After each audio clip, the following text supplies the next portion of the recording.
आपको आप कोई और बताइए, क्वेश्चन है तो। देवी जी, हाँ जी, हाँ जी, देवी जी, नीरज। देवी जी, मैंने ये सवाल 3-4 साल पहले भी किया था, लेकिन मेरी बुद्धि में आया नहीं जवाब। क्या चीज? वो ये कि हम इंसान जो जन्म लेता है, कहते हैं कि पिछले अपने कार्मिक अकाउंट को बैलेंस करने के लिए लेता है। हम्म। तो हम उसी के आधार पर हम कर्म कर्म करने चाहिए हाँ कि हाँ। हमारे कर्म कट जाएं, अच्छे रहें और बैलेंस हो जाए, तो ताकि हमारी मुक्ति हो जाए। शायद हम इसलिए जन्म लेते हैं। हम्म। लेकिन मैं ये नहीं समझ पा रहा देवी जी कि हमें ये कैसे पता चला कि जो मैंने कर्म किया है, ये मेरा कर्म पिछला कटा है या और आगे बढ़ गया है, अकाउंट में और कहीं बढ़ गए हैं। क्यों? अगर आपने एक अच्छा कर्म किया है और हाँ किसी जी। ने आपके साथ बुरा किया है, किसी ने, नॉट आपने, किसी ने, तो आपका एक पाप कर्म कट गया और जो आपने अच्छा कर्म किया वो आपने पुण्य कर्म ऐड कर लिया, तो इसमें क्या?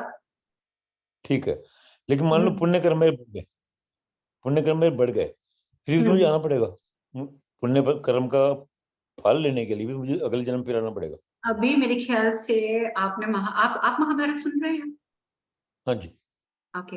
तो फिर मेरे ख्याल से आपने एक क्वेश्चन इसलिए किया है क्योंकि शायद अभी हम उस टॉपिक पे, आपने वहां तक अपलोड नहीं करी है महाभारत, अभी लेटेस्ट एक किसी एपिसोड में आया है, मुझे पूरा चार ध्यान नहीं है। पांच चार आपने पांच पढ़ा है कि एपिसोड। इंसान को तीन तरीके के इंसान, देखिए बेसिकली कहा जाता है, आप कह रहे हैं ना कि आपको अपना कर्म काटने के लिए फिर से इंसान बनना पड़ेगा। हाँ जी। अभी आप अगर कल जो, मेरे ख्याल से कल जो मैंने महाभारत अपलोड करी है, कल वाले में एक टॉपिक आया हुआ था कि उसमें माता पार्वती ने भगवान शिव से प्रश्न किया हुआ है कि किस तरीके के लोग किस तरीके की नरक में जाते हैं या स्वर्ग में जाते हैं या मरने के बाद कहाँ जाते हैं। तो माता पार्वती ने जब ये बात पूछी थी तो महादेव ने सिर्फ इतना बोला था कि देवी, तीन तरह के मनुष्य होते हैं। पहला उन्होंने बोला था कि जिसको बोलते हैं उत्तम श्रेणी के मनुष्य, जिन्होंने जिंदगी में कभी पाप किया ही नहीं, और किसी ने कुछ कह भी दिया तो महात्मा बुद्ध की तरह तो ओके, हाथ जोड़ के कोई मतलब नहीं किसी से। दूसरे होते हैं मध्यम श्रेणी के, ठीक है, उन्होंने पाप भी किया है, उनसे पुण्य भी हुआ है, और अपनी तरफ से बहुत सारे पुण्य भी कर लिए, लेकिन कहीं ना कहीं फिर भी पाप भी गलती से कर गए। तो वो मध्यम होते हैं। और तीसरे होते हैं निम्न श्रेणी के लोग, ठीक है, जिन्होंने पुण्य कर्म की तरफ तो देखा ही नहीं, सिर्फ गलत गलत गलत गलत करते जा रहे हैं। तो वो कहते हैं कि जब यमराज के दूत आते हैं हमें लेने के लिए मरने के बाद, तो जो उत्तम श्रेणी के व्यक्ति होते हैं उनको लेने के लिए देवदूत आते हैं, उन्होंने बहुत सुंदर कपड़े पहने होते हैं, ज्वेलरी पहनी होती है, सब कुछ पहना होता है, वो ले जाते हैं। वहां जैसे ही जाते हैं तो कहते हैं कि यमराज खुद खड़े होते हैं और खुद खड़े होने के बाद उनका स्वागत करते हैं, उनकी पूजा करते हैं यमराज, और फिर उनको कहते हैं कि आप इस लोक में जाइए, और उनको वो स्वर्ग लोक में भेज देते हैं जहां उन्हें लाखों वर्षों का सुख भोगने को मिलता है। हाँ, वो बात अलग है कि जब उनके पुण्य कर्म खत्म हो जाएंगे तो वापस इंसान योनि में आएंगे, लेकिन लाखों सालों के बाद। जो मध्यम श्रेणी के व्यक्ति होते हैं, जिन्होंने पुण्य भी किया और पाप भी किया है, तो वो होते हैं हम लोगों जैसे लोग, क्योंकि उन्हें दोबारा रीबर्थ लेना पड़ता है। उनको यमराज कहते हैं कि देखो भाई, तुमने तो पुण्य भी किया है, तुमने पाप भी किया है, तो अब पापों की सजा भुगतने के लिए जो हमारी लाइफ में समस्या आती हैं, और पुण्यों का फायदा उठाने के लिए जो हमें फैसिलिटीज लाइफ में मिलती हैं, तो इन दोनों के लिए आपको रीबर्थ लेना पड़ेगा, ताकि अब भी टाइम है, जाके बैलेंस कर लो। इसीलिए हर व्यक्ति को 7 बार इंसानी जन्म लेने का मौका मिलता है। और जो बिल्कुल ही निम्न श्रेणी के होते हैं, जिन्होंने सत्कर्म किया ही नहीं है, ठीक है, तो वो फिर इंसान बन के भी नहीं पैदा होते, और स्वर्ग जाना तो बहुत दूर है। ऐसे इंसानों को, जो निम्न श्रेणी के होते हैं, इनको कई लाख साल तक नरक में रखा जाता है। महाभारत में मैंने हर एक नरक का वर्णन भी किया है कि कौन कौन से नरक में कितने कितने सालों में रहना पड़ता है। उनको नरक में रखा जाता है, और उसके बाद उनकी जो रीबर्थ होता है, लाखों साल यातना भुगतने के बाद जो रीबर्थ होता है, तो वो जो स्टार्टिंग होती है उनके रीबर्थ की, वो कीड़े मकोड़ों से होती है।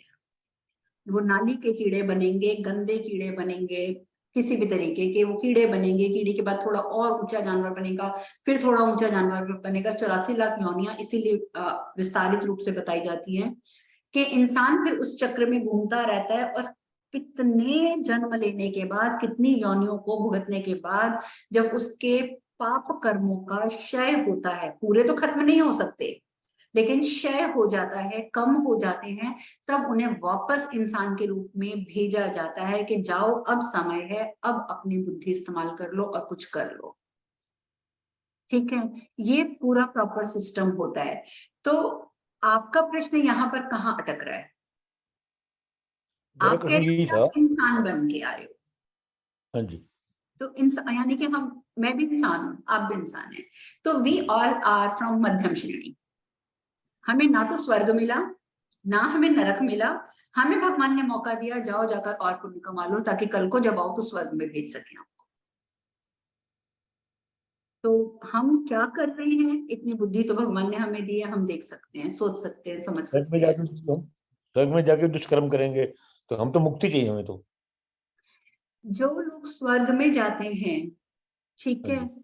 बेसिकली कहा जाता है कि उसमें भी लाखों साल का वो कर्म करते हैं और वो करते हैं, लेकिन जहां तक आप मुक्ति का सवाल उठा रहे हैं, महाभारत में इसकी भी पूरी डिस्क्रिप्शन है कि तब आपको कौन से कर्म करने चाहिए।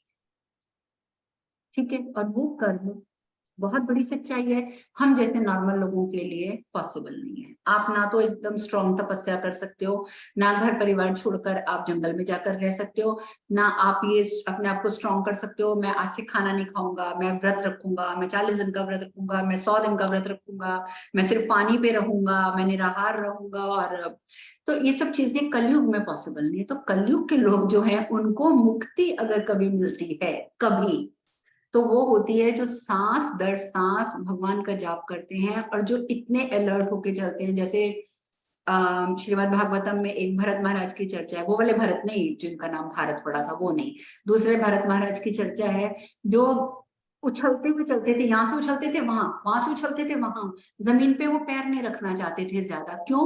उन्हें लगता था मैं जितनी बार जमीन पे पैर रखूंगा, कोई ना कोई एक अनदेखा कीट मेरे पैर के नीचे आएगा और मर जाएगा। जड़ भरत, जड़ भरत। जड़ भरत जो थे, तो उस तरीके का बताइए हम लोग क्या जीवन जीते हैं? तो इसलिए मुक्ति के बारे में सोचना बहुत अच्छी बात है, हमें सोचना चाहिए।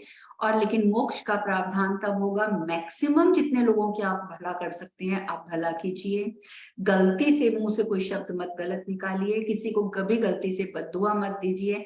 बस ये सब करते रहिए तो एक स्टेज ऐसी भी आएगी कि आप पूर्ण रूप से, जिसको बोलते हैं ना, साधु महात्मा बन जाएंगे। इस संसार में रहते हुए भी उन्हें मुक्ति मिलने के चांसेस होते हैं। अजपा जाप। और नहीं तो हम जैसे लोग जिनको जरा सा गुस्सा आ गया और किसी को कुछ बोल दिया, ठीक है, तो ये है कि हम बुरा कर्म नहीं कर रहे, गुस्सा आ गया लेकिन मुंह से कुछ गलत निकल गया है, तो उसका भी जो फल है वो, मतलब थोड़ा सा पाप तो हो गया ना, चाहे हमने वाणी से किया, चाहे हमने मन से किया, तो उसके बदले में लेकिन हमारे पुण्य कर्म ज्यादा है। तो होगा क्या कि आज हम यहाँ पर बैठे हैं, कल को हम किसी, या तो ब्राह्मण के घर पैदा होंगे, क्योंकि पहले जमाने में कहा जाता है कि ब्राह्मण के घर में वही पैदा होता है जो शुद्ध आत्मा होता है। अगर महाभारत की उम्र किसी कीट वाली स्टोरी अपलोड हो चुकी है, तो कीड़ा जो था कितने जन्म जन्म जन्म लेके आखिर में वो ब्राह्मण के घर पैदा होता है और उसके बाद वो जाता है, मोक्ष को प्राप्त होता है। हाँ, सुना। वो व्यास जी ने जो कीड़े को, व्यास जी बार बार उससे मिलते थे और उसको शिक्षा देते थे उस कीड़े को। आई डोंट नो, अपलोड तो हो चुकी है शायद ये वाली स्टोरी, मैंने। है ना, कीड़े वाली। तो बेसिकली आप मोक्ष प्राप्त कर सकते हैं, मुक्त हो सकते हैं, लेकिन आपको भी पूरा प्योर शुद्धिकरण करना पड़ेगा। आपको रोज के हिसाब से, भगवान शिव ने अष्टांग योग बताया है, अष्टांग योग का पालन करना पड़ेगा, तो मुक्ति तो हो ही जाएगी फिर। ठीक है, और अगर हम कलयुग की लाइफ जी रहे हैं तो फिर थोड़ी मुश्किल